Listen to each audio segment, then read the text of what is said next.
It's med school interview season, and here are my tips. I've made a few posts about how I prepare for interviews, but today we're going to talk about how I answer questions. I think this is helpful not just for med school interviews, but for interviews you're going to have your entire life. Okay, this is something that my friend in consulting taught me. But whenever you answer a question, you want to think of the STAR method: the situation, the task, the action, and the result. One huge mistake that I feel like I often see students do for medical school interviews is they spend too much time talking about the situation and they don't spend any time at all talking about the action and the result and the lesson learned. So I'll do a fake example.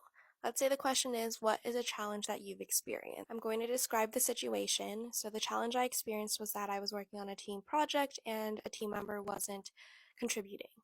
My task at hand was that I wanted to complete the project so that we could pass our class, but I also wanted to maintain a really professional and positive relationship with this person that I was working with. So my action is that I first approached the person and I asked them if they were doing okay and if they were understanding the responsibilities and roles that we had assigned for the team project.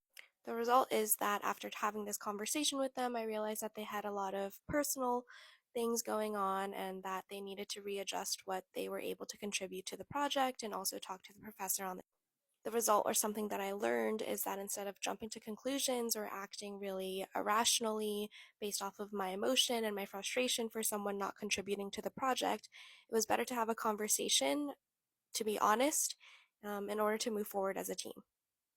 And in medical school interviews, I really highly recommend tying it into why that school or why you want to be a physician. So, as a physician, you will always work in a team setting, and this is a valuable lesson that I will take throughout my career as a physician. Obviously, the example I used was very simple and just off the top of my head, but this is a really good structure to use if you're answering interview questions.